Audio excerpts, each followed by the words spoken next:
In dem heutigen Video geht es um die wichtigsten Items in Deadlock. Offensichtlich gibt es ja unzählige Items in dem Shop in Deadlock, manche davon vielleicht weniger wichtig, die gerade so im Early Game verwendet werden. Andere sind aber vor allem gerade auch im Late Game, diese Aktiv-Items, unglaublich wichtig und können einen gegnerischen Helden komplett countern und können letztendlich dann auch dazu führen, dass ihr einen Teamfight oder eben das ganze Spiel gewinnt. Ich glaube, aktuell verstehen nicht alle Spieler, was diese Items für eine signifikante Auswirkung auf das Gameplay haben könnten, und dementsprechend wollte ich das heutige Video machen, um diese Items nochmal aufzuzeigen. Wir schauen uns einerseits Items an, die vielleicht im Early Game während der Laning-Phase essentiell wichtig sind zu verstehen, aber auch dann Late Game solche Aktiv-Items, die eben gewisse Helden total countern oder gewisse Fähigkeiten rausnehmen. So, wir fangen hier direkt im Shop an. Wir gehen von den Kategorien von links nach rechts durch, also Weapon, Vitality und dann Spirit. Natürlich vorneweg muss man sagen, all diese 500er Items, die ihr hier oben seht im Shop, sind grundsätzlich sehr stark und können auch hier euren Schaden erheblich erhöhen auf der Lane. Es gibt aber ein Item hier ganz rechts, was ich nochmal hervorheben möchte, nämlich Restorative Shot. Restorative Shot ist neben ein paar anderen Items so ein Item, was ihr vor allem auch dann verwenden könnt, wenn ihr eine sehr unvorteilhafte Lane habt. Also wenn ihr merkt, dass ihr eure Lane sehr stark verliert, entweder der Gegner macht viel mehr Schaden oder hat einfach besseres Combo-Potential oder countert euch einfach direkt, dann könnt ihr solche Items wie Restorative Shot kaufen. Das führt dazu, dass ihr euch wirklich sehr stark healen könnt. Wenn ihr Restorative Shot gleichzeitig auch noch kombiniert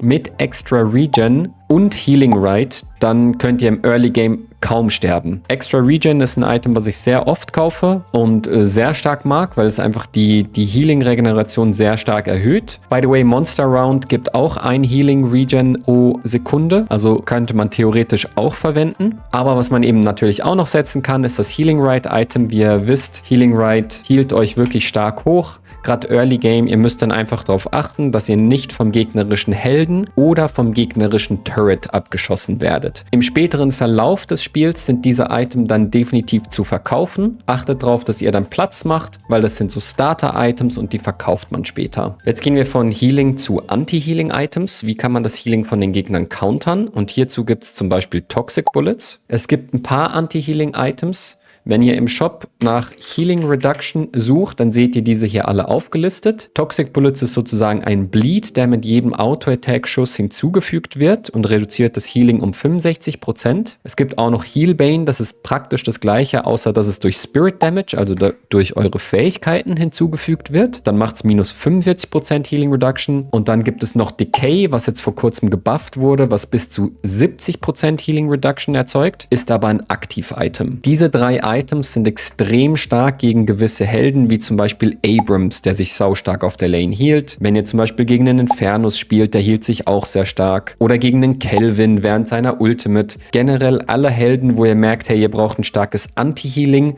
da müsst ihr zwangsläufig diese Items bei euch im Team vertreten haben. Wenn keiner im Team bereit ist, die Items zu kaufen, dann müsst ihr euch vielleicht opfern und dann ihr diese Items kaufen. Zusätzlich wollte ich hier noch kurz erwähnen, Tesla Bullets bei den Waffen-Items. Tesla Bullets ist ja ein Item für 3000 Seelen, was einen Schock auf die Gegner setzt und wo dann so ein kleiner Blitz hin und her springt. Etwas Wichtiges, was viele Leute nicht wissen, dieser Blitz ist Spirit Damage, also dieser Schock Damage, und prockt somit eure anderen Items, wie zum Beispiel Bullet Resist Shredder. Das heißt zum Beispiel, wenn ihr mit Wraith spielt und mit Wraith Tesla Bullets habt und Bullet Resist Shredder, dann wird ein normaler Auto-Attack, wenn die Blitze hier überspringen, werdet ihr sehen, durch das gebrochene Schild-Icon haben die jetzt auch reduzierten Bullet Resist. Das ist unglaublich stark, unglaublich gut zu wissen.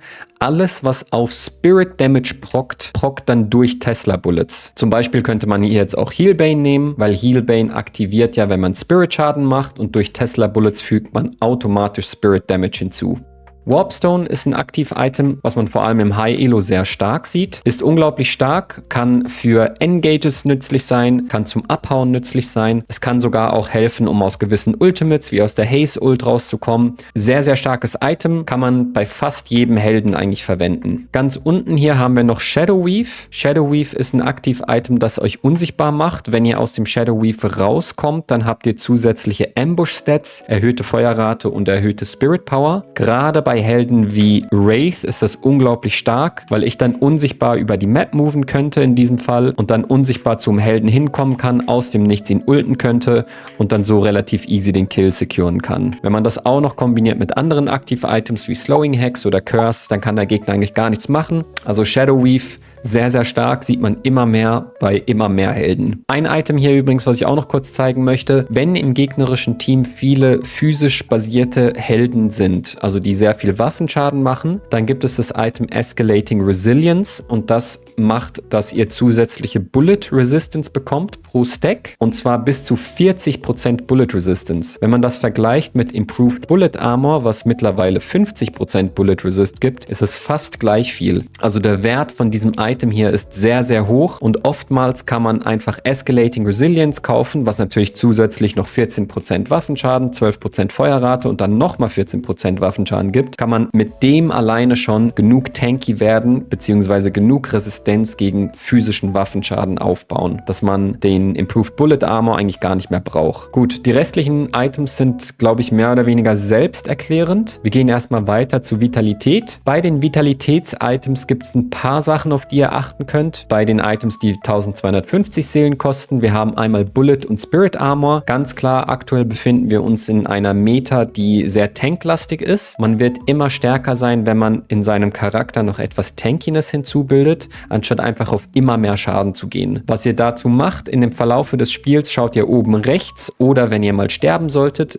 in dem Death Recap rechts könnt ihr sehen, von was ihr am meisten Schaden bekommen habt. Pink oder lila ist natürlich Spirit Damage und orange ist Waffenschaden. Wenn ihr vermehrt gegen eine Person oder gegen 2, 3 Helden sterben solltet, die zum Beispiel Waffenschaden machen, dann bildet ihr Bullet Armor. Wenn der Großteil des gegnerischen Schadens aber von Spirit Damage kommt, dann müsst ihr Spirit Armor kaufen. Ich würde wahrscheinlich gegen circa 15 Minuten bis 20 Minuten irgendwo da in diesem Dreh langsam anfangen, diese tanky Items zu kaufen, Bullet oder Spirit Armor. Es kommt natürlich immer etwas auf die Runde drauf an, aber vernachlässigt bitte nicht, wie wichtig Tankiness ist in diesem Spiel. Dann haben wir hier Debuff Reducer. Wenn ihr Debuff Reducer habt und der gegnerische Abrams euch uncharged, dann kann er nach dem Uncharge euch nicht den Melee-Schlag geben, weil ihr dazwischen schon parryen könnt. Ihr werdet nicht lang genug gestunt, dass er das comboen könnte into Melee. Das ist sehr wichtig zu wissen und verschafft euch sicherlich gerade im Mid-Elo immer die Möglichkeit, unerwartet den Gegner zu stunnen und dadurch dann ihn zu killen, anstatt dass ihr sterbt. Debuff Reducer daher sehr wichtig und Debuff Reducer bildet ja gerade auch noch rein in Debuff Remover. Debuff Remover ist für unzählige Fähigkeiten sehr, sehr stark. Zum Beispiel Debuff Remover, ich glaube, eins der Hauptargumente für Debuff Remover ist, wenn ihr gegen einen gegnerischen Pocket spielt und so eine Pocket Ult im Late Game kann bis zu 10.000 Schaden aufs ganze Team verbreitet machen. Gerade wenn ihr ein AD oder AP Carry seid und in der Backline steht und die Ult von Pocket abbekommt, müsst ihr entweder den Fight direkt gewinnen oder ihr braucht eben so einen Cleanse und das ist praktisch dieser Debuff Remover. Wenn ihr dann also die Pocket Ult bekommt, dann seht ihr links so einen kleinen Debuff und das könnt ihr direkt cleansen, also entfernen, diesen negativen Effekt mit Debuff Remover. Debuff Remover kann man aber auch benutzen, um die Bombe von Bebop zu entfernen. Das wissen auch viele Leute nicht. Gerade wenn ihr ein Problem habt und ihr merkt, hey, Bebop geht immer auf dich, dann müsst ihr euch einfach anpassen an dem Gameplay und Debuff Remover kaufen. Andere Fähigkeit, die ihr entfernen könnt, wenn zum Beispiel eine gegnerische Vindicta diesen Stake auf euch draufschmeißt, wo sie euch ankettet an diesem Holzpfahl. Auch das zählt als Debuff und das könnt ihr auch entfernen. Ihr könnt auch den brennenden Burning-Schaden von Infernus, könnt ihr auch mit Debuff Remover entfernen. Gibt wirklich sehr viele Beispiele, wo dieses Item sehr stark ist. Vernachlässigt das nicht. Dann haben wir Reactive Barrier. Reactive Barrier ist ein Item, was man vor allem im Early- und Mid-Game extrem stark spürt. Late-Game ist es ein Item, was man wieder verkauft. Aber Early-Game, wenn ihr zum Beispiel von einem gegnerischen Bebop gehookt werdet, dann gibt euch dieses Item ein Bullet Shield von 400 und ein Spirit Shield von 200 und noch ein Stamina wieder zurück. Das macht euch instant so unglaublich tanky, dass ihr sehr wahrscheinlich nicht sterben werdet. Wenn zum Beispiel ein Lash auf euch drauf springt und euch hochnockt,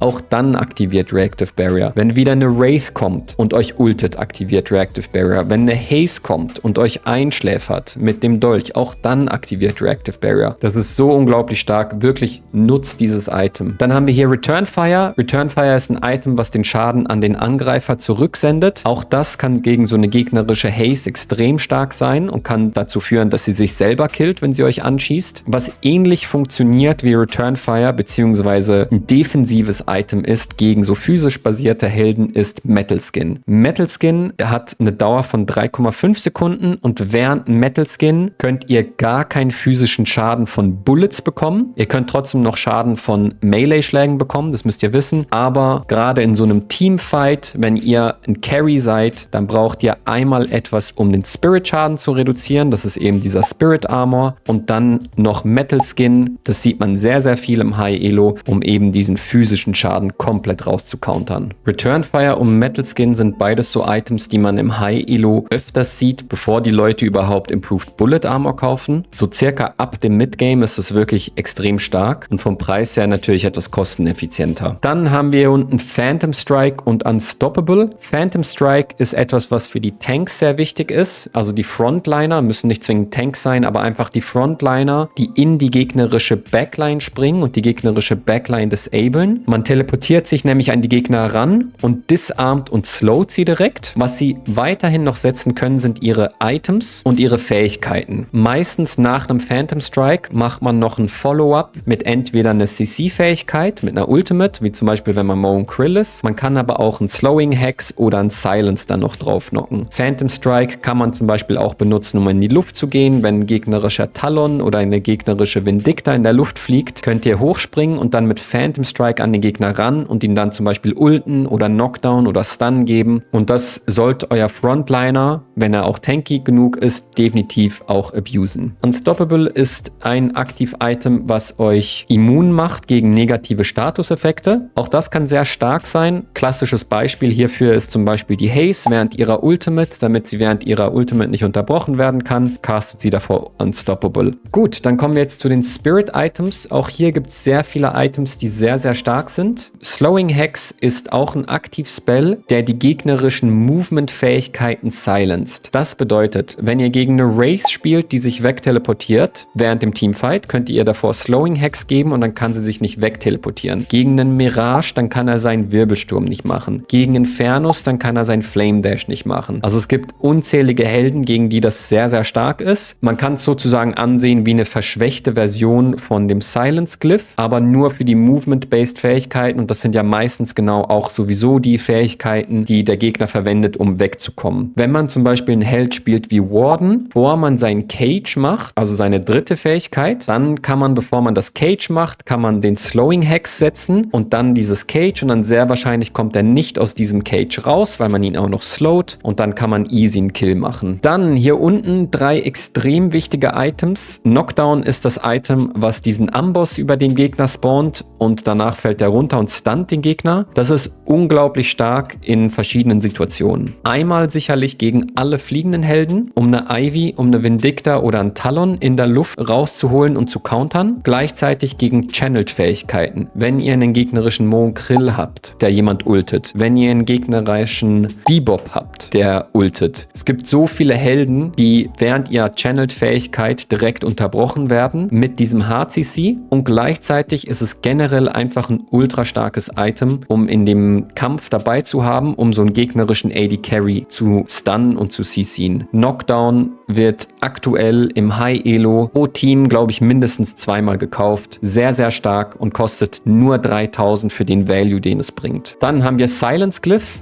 Silence Glyph funktioniert theoretisch relativ ähnlich wie Knockdown in dem Sinne, dass ihr versucht, einen gegnerischen Helden zu countern, bevor er etwas setzen kann. Aber bei Silence ist es so, dass Silence nur für gewisse Helden einen riesigen Vorteil bringt und ansonsten eigentlich Knockdown besser wäre. Bei welchen Helden ist Silence extrem stark? Bei zum Beispiel einer gegnerischen Lady Geist. Wenn die Lady Geist auf so circa die Hälfte vom Leben runterdroppt, relativ wahrscheinlich wird sie dann ulten wollen oder kurz danach ulten wollen. Wenn ihr dann diesen Silence Glyph auf sie setzt, dann kann sie euch gar nicht ulten und dann könnt ihr entweder kurz sie instant killen oder ihr könnt ein bisschen Abstand zwischen euch beiden schaffen und dadurch wird sie dann selbst nach dem Silence euch auch nicht killen können. Ein anderer Held, bei dem Silence Glyph extrem stark ist, ist zum Beispiel Yamato. Wenn ihr sie silenced, dann kann sie auch ihre Ultimate nicht setzen. Der springende Unterschied zwischen Knockdown und Silence ist, wie gesagt, dass Silence natürlich alles silenced und Knockdown ist vor allem bei Channeled-Fähigkeit. Als Interrupt wird das genutzt und der Silence fungiert eher so, dass ihr es verwendet, bevor eine Fähigkeit eingesetzt werden kann. Dann haben wir Ethereal Shift. Ethereal Shift ist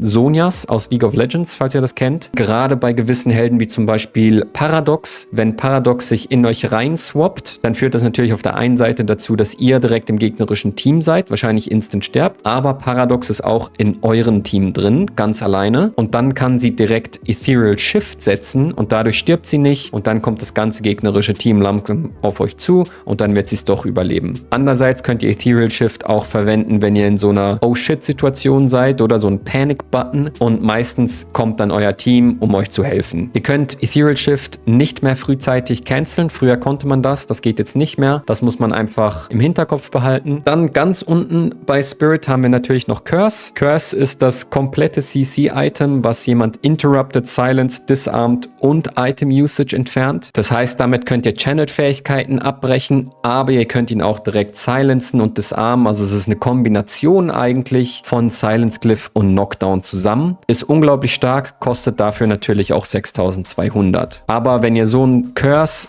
auf die gegnerische Backline setzt, kann das instant den Fight turnen und kann dazu führen, dass ihr nur wegen diesem essentiellen Curse den Teamfight gewonnen habt. Dann gibt es Refresher, das setzt die Cooldown von allen Fähigkeiten zurück, inklusive der Ultimate. Das sehen wir aktuell bei Helden wie Dynamo. Wenn Dynamo in einer guten Ultimate das ganze gegnerische Team catcht und dann Refresher macht und nochmal das ganze gegnerische Team catcht, dann ist eigentlich GG. Refresher kann zum Beispiel auch genutzt werden, um die Yamato-Ult nochmal zu setzen. Von der Dauer her, wenn man das bei Yamato kombiniert, kann sie dann 15 Sekunden lang in ihrer Ultimate drin sein. Es gibt natürlich auch noch ein paar Support-Items in diesem Spiel, die extrem stark sind, wie zum Beispiel Healing Nova oder Rescue Beam. Rescue Beam kann einerseits dazu führen, dass ihr Teammates aus einer doofen Situation rausholt. Wenn zum Beispiel euer Teammate von einem gegnerischen Dynamo geultet wird, dann könnt ihr den mit Rescue Beam einfach rausziehen. Sehr stark, sehr, sehr starkes Healing. Genau das gleiche natürlich auch bei Healing Nova, was by the way aus Healing Right gebaut wird. Ich glaube, das waren die wichtigsten Items, die man kennen muss. Wie gesagt, alle Items grundsätzlich sind sehr wichtig für die einzelnen Helden oder damit eure Builds richtig funktionieren, ganz klar. Aber diese Items, die ich jetzt hier in dem Video erwähnt habe, können euch direkt helfen, um den gegnerischen Helden zu countern oder mit einer Situation klarzukommen, die ihr ohne das Item vielleicht nicht hättet bewältigen können. Wenn ihr weitere Fragen habt zu den einzelnen Items oder sonst noch coole Ideen habt, was ich als nächstes für ein Video machen sollte, dann schreibt mir das doch gerne unten in die Kommentare und dann hören wir uns beim nächsten Video. Bis dann!